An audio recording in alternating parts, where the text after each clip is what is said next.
Umijeće odrastanja.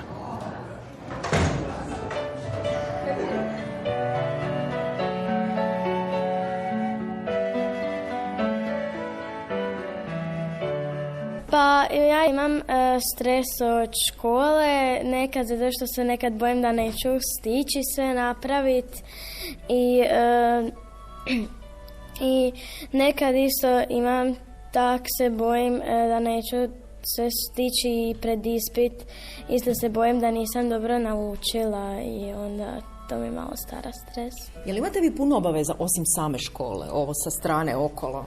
Pa ja imam i klavir i ples u glazbenoj školi i klavir imam svaki ponedjeljak i to mi nekad baš ne stignem vježbat. To, mislim, ja sam sad početnica pa bude mi to, radim neke vježbice, a za ples imat ćemo uskoro kao neki ispit iz baleta pa ćemo morati znati neke vježbice na pamet i to isto moram vježbat kod kuće i škola mi isto stvara stres jer moram vježbat i nekad ne stignem, nekad stignem. Tebi je zapravo vrijeme najveći problem, jel? Kad sve to ugurat? Meni mama često kaže da moram imati, ja najviše gubim fokus, jer kad nešto krenem raditi onda izgubim fokus i krenem se s nečim zabavljati što mi je na stolu i to onda ne stignem zapravo napraviti to nešto. Kažu da je vrijeme najveći neprijatelj. Da, vrijeme najveći neprijatelj ili ih ima i drugih. Pa meni je stres nekako najviše ispiti, zato što kada krenem pisati ispit, uvijek sutra dan dobijem ocjene i on to me onako nekako uvijek stresira da li ću dobiti lošu ocjenu ili dobru. Nekako... Je li zato što ti očekuješ puno od sebe ili misliš da drugi očekuju puno od tebe, odnosno da bude najbolje? Pa drugi, zato što mama voli da budem dobra, kako da kažem, pa ono... Da imaš što bolje ocjene, da.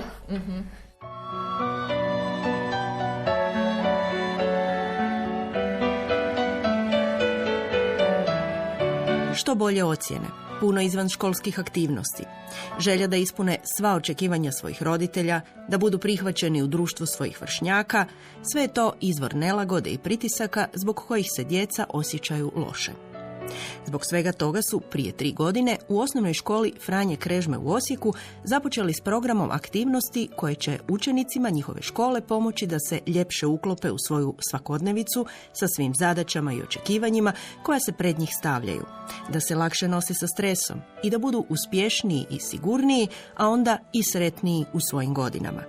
Jer iako su još samo djeca, i oni su, baš kao i mi odrasli, pod stresom, kaže koordinatorica projekta Škola mentalnog zdravlja Stanislava Kuharski.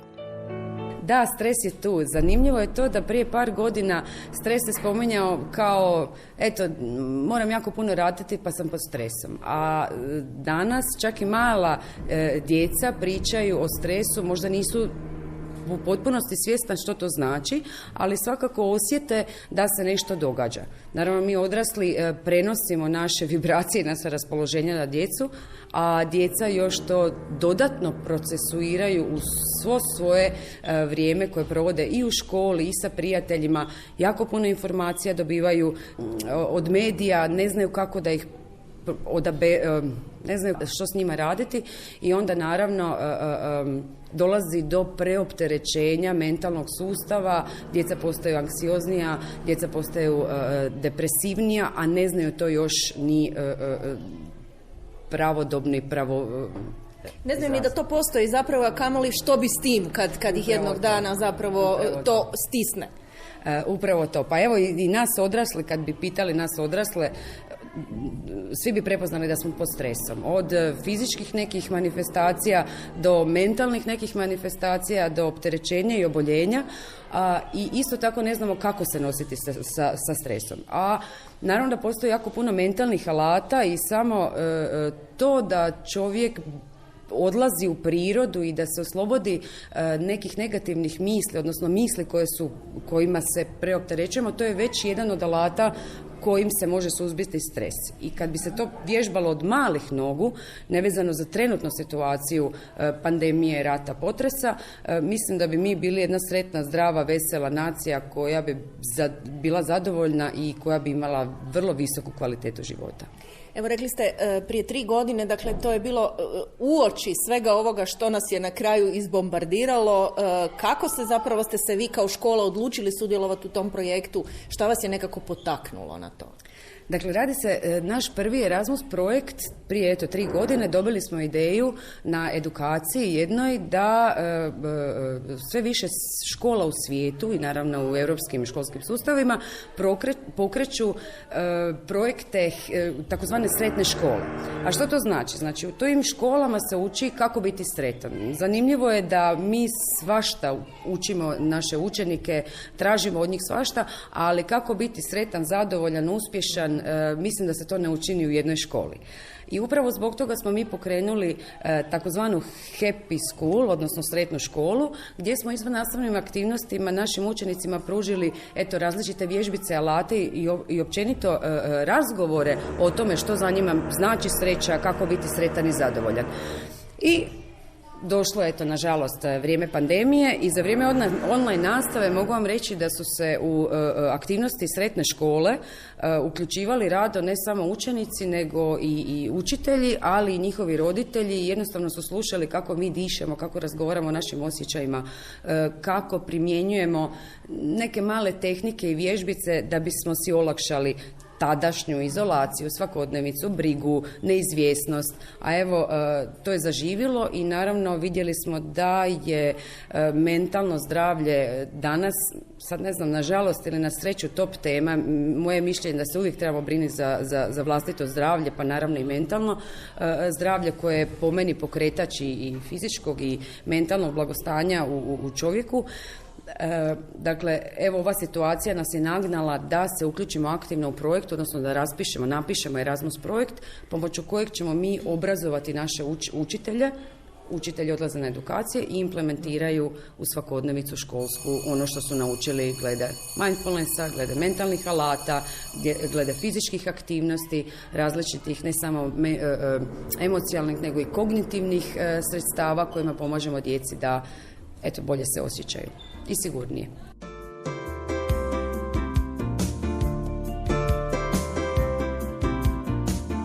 Koji ste vi razred? 8. Kad su vam prezentirali što ćete vi to raditi, jeste zapravo znali što ćete raditi i što ste očekivali od toga? Pa imali smo sat engleskog i profesorica nam je predložila ideju da otvorimo happy school. Kao da se znamo opustiti taj neki stres kroz disanje, pa je pitala ko je se zainteresiran. To je napravila u A razredu i mogli smo se prijaviti. Ja sam se prijavila iz razloga što se baš prije nisam znala nositi sa stresom, uvijek sam pokušala riješiti to razgovorom, ali još uvijek kao da je tu neki pritisak uvijek ostao i bio. I onda kad sam došla prvi put na happy school sam bila baš opuštena, kao da letim, tako onako baš opušteno, skroz opušteno i skroz se lakše osjećam i u glavi i kao da sam raščistila svoje probleme, kao da sam našla prostora da mogu razmišljati o njima i da mogu ih riješiti na neki način. Kako si ti, šta se tebi činilo, što će to biti i što ćeš od toga dobiti kad si se prijavila? Pa ja sam mislila da će to biti neka vrsta meditacije ili neka vrsta opuštanja i nošenja sa osjećajima, sa stresom i sa svime što se djeca često ne znaju baš nositi. I zapravo do sad nas niko nije učio kako se nositi s njim. Roditelji su nas, poneki roditelji, ne znam sad za sve, moji jesu, nas učili kako se nositi s tim, ali nekako mislim da nas je ova radionica naučila bolje nego roditelji, zato što ipak ne znaju baš točno, ne mogu točno znati kako se mi osjećamo. Ali mislim da su profesori nekako opet povezani s nama, zato što uvijek su u nekom dodiru s djecom. Oni su zapravo u tim stresnim situacijama vam puno bliži, jel da? Pa da, recimo, mislim, ja isto sam sa svojom mamom uvijek razgovarala o tome da se ne bih nikada previše trebala stresirati oko škole, ali opet ponekad mi je lakše kada imamo neko svoje okruženje sa svojim vršnjacima razgovarati o tome, jer najviše po pitanju školskog stresa ih pričam sa svojim najbližim prijateljima u školi. I s profesorima mi je isto puno lakše, zato što oni nas najčešće vide u tim nekim stresnim trenucima, pogotovo po pitanju ocjena, odgovaranja, tako da oni su malo poznatiji u kakvom smo stanju, kako izgledamo kad smo pod velikim stresom. Nošenje sa stresom, isto kao što su svi rekli, pomoglo mi je naučiti kako se nositi s tim tehnikama disanja i načinima jednostavno smirivanja sebe pod stresom. Također nošenje sa određenim emocijama poput anksioznosti ili tako tih nekih problema koji utječu na svakodnevni život. Ja sam bila jako sklona napadima panike baš iz razloga što nisam znala pokazati svoje emocije. Uvijek sam šutila, uvijek sam pokazivala svoju veselu, nasmijenu stranu, sve super, sve fora, a ovako mi je ovo baš pomoglo da ih nekako rasporedim svoje emocije i neću nikada zaboraviti trenutak kad je bio 7. razred i dobila sam neku lošiju ocjenu i dobila sam napad panike na satu. I profesorica Stanislava mi je došla iza leđa i rekla: Tina, uspravi se, Tina, diši. I govorila mi kako da dišem i ispravljala mi leđa. I tu tehniku svaki put kad sam pod stresom uvijek uspravim se onako i... Otvoriš se, jel? Da, i tako kroz disanje nekako uspijem i olakšam si i jednostavno... Funkcionira, jel? Jako pomogne i onda popijem vode, malo otvorim prozor onako da mi dođe više zraka. Ja sam baš bila sklona napadima panike, a sad je sve manje i manje imam. Dosta sam se brinula po pitanju neuspjeha, jer nisam baš navikla jednostavno na neuspjeh i onda kada sam postala malo starija, kako su se stvari mijenjale, sam uz pomoć zapravo Happy Schoola puno bolje se sada snalazim s tim osjećajima neuspjeha i mislim da to zapravo dosta nama pomoglo, zato što ovih dana se dosta očekuje od nas da budemo svi uspješni, zato što imamo toliko puno mogućnosti, ali opet nismo još mladi, ne znamo baš to iskoristiti kako treba i mislim da sad s vremenom sve bolje to iskorištavamo kao neke prilike. Evo, sad spominjemo stres. Što je zapravo vama najveći stres? Pa to sve ovisi od osobe do osobe, zato što svaka osoba ima drugčiju vrstu stresa, ali meni stres definira trenutno sad u moje dobi škola i ti neki projekti, ispiti, kako ću sve naučiti, kako ću stići i kako sve na vrijeme sam ja, kako bi rekli, kampanjac i onda ja čekam za njih trenutak da nešto napravim. Ali ne gledajući školu, trenutni stres mi je izvana baš bilo to društvo ili situacija trenutno u Ukrajini, što mi je baš žao sad što se to ljudima tamo događa. I zbog korone sam se brinila, na primjer, za baku i djedu, kako će oni proći kroz tu koronu i tako neke stvari. I to mi je bio baš dodatan stres, onako kao pritisak još u školu. Meni je stres većina situacija nad kojima ja osobno nemam kontrolu.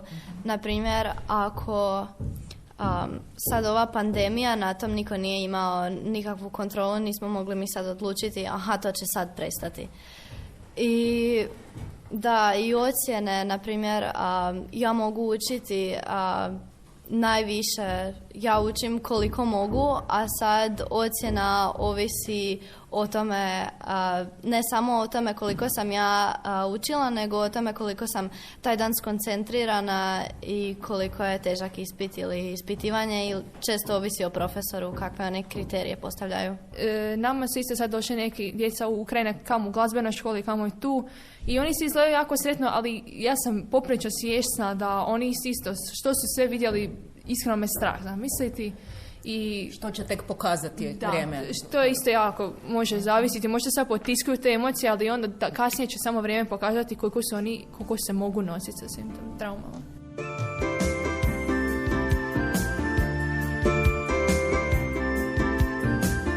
Učiteljica Vlatka Antunović kao učiteljica razredne nastave sa svojim je učenicima svakodnevno i najbolje zna koliko ih opterećuju sva očekivanja koja se nađu pred njima kad krenu u školu.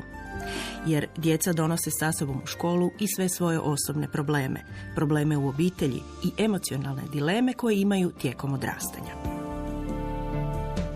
Sada imam 4. razred i uključila sam se u ovaj projekt isto tako prepoznajući zapravo taj problem prepoznavanja stresa, jer vidite, oni kažu da često i nisu znali prepoznati zapravo. Osjete da nešto nije dobro, a ne znaju što bi s tim. I razgovarala sam sa svojim sada trenutnim učenicima, oni imaju oko 10 godina i mi smo došli do zaključka da zapravo dosta toga u njima izaziva stres Njima je na prvom mjestu zapravo sloga u obitelji i kada se roditelji ne slažu ili se rastaju, to im izaziva jako veliki stres. Zatim udaljenost od prijatelja ili od nekog člana obitelji. Nakon toga su mediji i nasilje koje mogu vidjeti u medijima. Onda je odnos prema ocjenama, prema školi, prema učenju. Nakon toga je naravno bolesti koje su nam svima dogodile i pandemija i sad ovaj rat koji se događa, zbog kojeg su i oni u stresu, oni promišljaju može li se to odraziti i na njih i na nas. I zapravo smo kroz to osvijestili da svi trebamo naći nekakve alate i tehnike kojima možemo se boriti protiv tog stresa.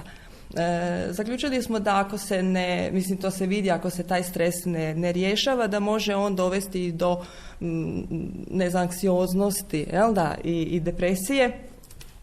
I djeci treba omogućiti nekakve tehnike, alate, načine na koji će se oni boriti protiv tog stresa.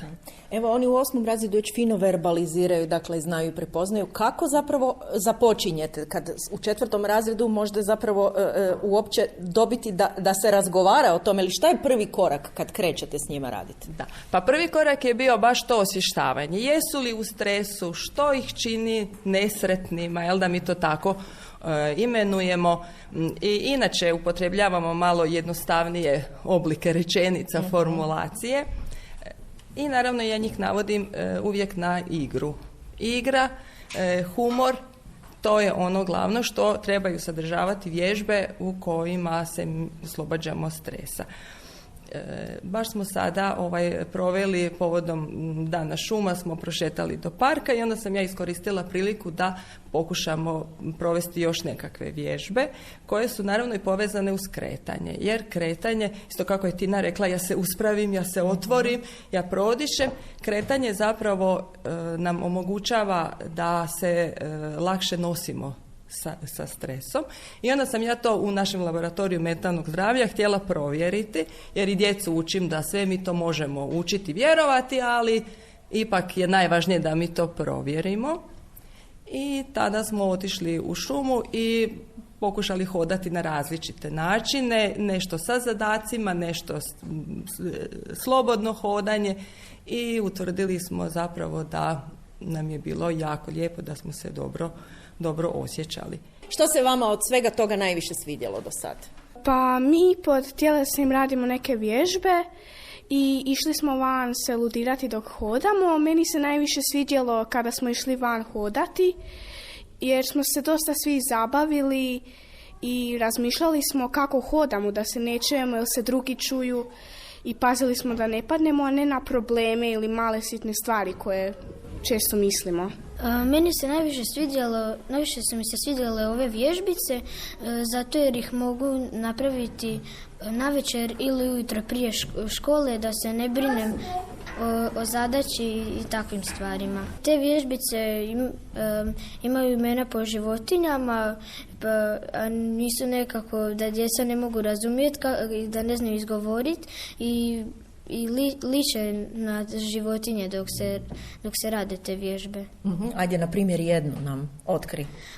Postoji vježba maca i to stanemo na sve 4 noge i onda kralježnicu, kao kad je mačka ljuta, onda kralježnicu da je... Aha, znači izvinete ju prema gore, da, jel? Da, izvinemo prema gore. Kao kad se mačka nakostriješi, jel? Da, ima i dobra maca, to je onda kralježnicu prema dolje.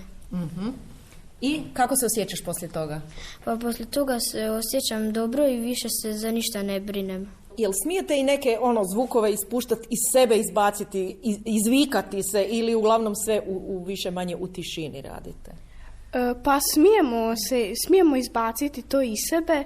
Na primjer, kad se spuštamo mi zujimo kao pčela i onda kad se podignemo idemo i dalje zujimo i onda se tako nekako više smirimo. Pa meni se najviše sviđa vježba mačka, zato što jako se treba fokusirati koliko možeš ispraviti, a koliko možeš izvinuti kralježnicu i pomaže. Dosta jer se koncentriraš na tom da budeš na jednom mjestu, da dišeš i da izvrneš kralježnicu i to. Nama je učiteljica dala malo vremena da si zamislimo jedno naše mjesto. I onda smo to onaj papir na kartončić nacrtali u jednoj boji. Moja boja je plava i ja sam se jednom posveđala s mamom i to mi je onako stvorio neki stres. I onda kad sam samo udahnula boju i bilo mi je bolje. Evo vidimo ovdje jedan papirić. Šta je to, osim što je crtež plave boje, hoćeš nam to opisati što si zapravo nacrtala, kako si ti to izrazila, te svoje emocije ili taj svoj stres na papir? Pa ja sam zamislila more i nekako i taj šum mora me nekako najviše smiruje. I nakon toga onda duboko udahneš i možeš dalje? Da, i mogu dalje. Mi smo osim tog kartončića radili jedne mindfulness bočice. To smo u običnu praznu plastičnu bocu stavili baby ulje, šljokice i vodu.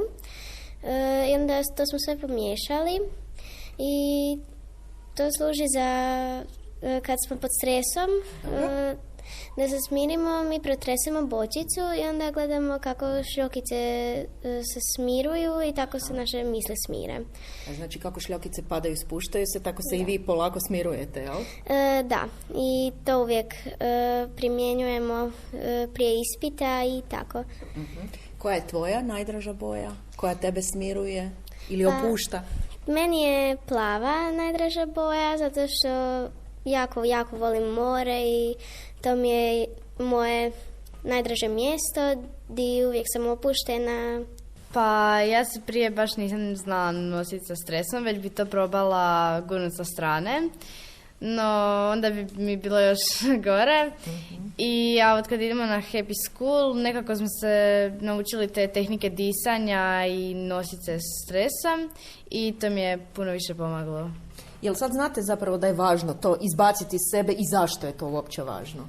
Pa da, zato što to nas putava da nešto bolje napravimo, da stignemo, jer samo mislimo da nećemo stići nešto ili da smo loše napravili.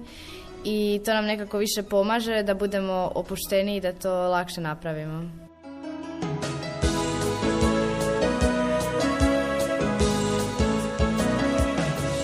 Spomenuli su puno vježbi, puno zapravo dobrih načina, sjajnih, što bi rekli fora. To se kod nas ne uči u našim školama, to nije običaj, ali rekli ste vani nije neobično.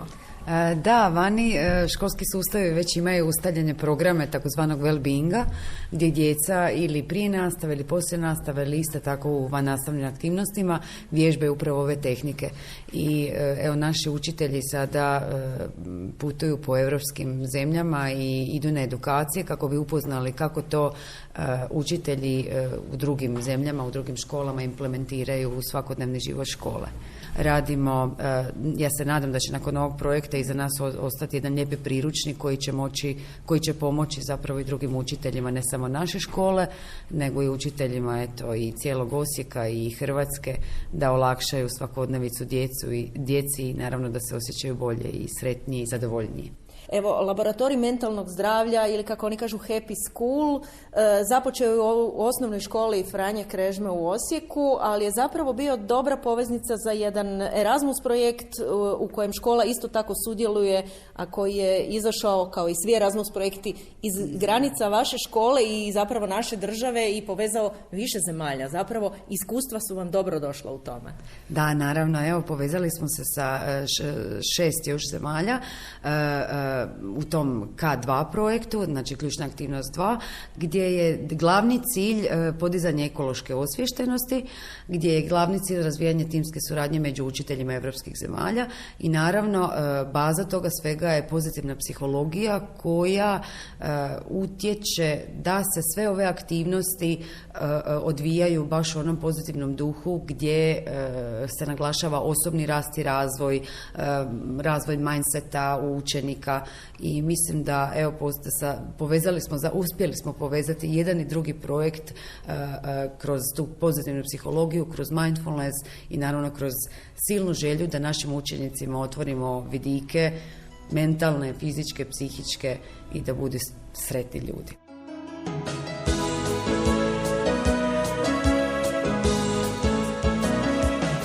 Slušali ste emisiju Umijeće odrastanja, u kojoj smo vam danas predstavili Školu mentalnog zdravlja. Emisiju su pripremili Ivan Šimec i Majda Makovec.